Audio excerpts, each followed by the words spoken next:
আসন্ন দিরাইবাজার মহাজন সমিতি এর ত্রিবার্ষিক নির্বাচনকে ঘিরে ব্যবসায়ী সমাজে উৎসবমুখর পরিবেশ বিরাজ করছে। ইতিমধ্যে বিভিন্ন পদে প্রার্থীরা নির্বাচনী প্রচারণা শুরু করেছেন। এই নির্বাচনে সাধারণ সম্পাদক পদে প্রার্থী হয়েছেন তরুণ ব্যবসায়ী নেতা মোহাম্মদ সদরুল আমিন বাদশা। ব্যবসায়ীদের প্রত্যাশা, দিরাইবাজারে দীর্ঘদিন ধরে ব্যবসায়ীরা ঐক্য ও উন্নয়নের জন্য একজন তরুণ, সৎ ও কর্মঠ নেতৃত্বের প্রয়োজনীয়তা অনুভব করছিলেন। ব্যবসায়ী মহলের অনেকেই মনে করছেন, তরুণ প্রজন্মের প্রতিনিধি হিসেবে সদরুল আমিন বাদশা নির্বাচিত হলে সমিতির কার্যক্রম আরও স্বচ্ছ, গতিশীল ও আধুনিক হবে।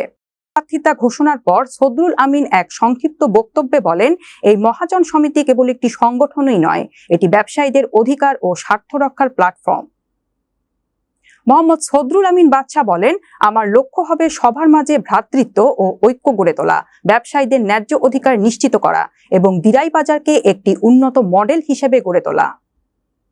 তিনি আরও যোগ করেন, আপনাদের একটুখানি ভালোবাসা, দোয়া ও সমর্থনই আমাকে এগিয়ে নিয়ে যাবে উন্নয়নের পথে।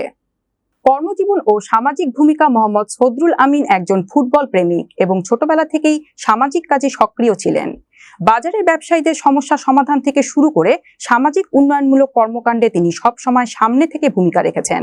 সততা, পরিশ্রম এবং আন্তরিকতার মাধ্যমে তিনি ব্যবসায়ীদের আস্থাভাজন হয়ে উঠেছেন।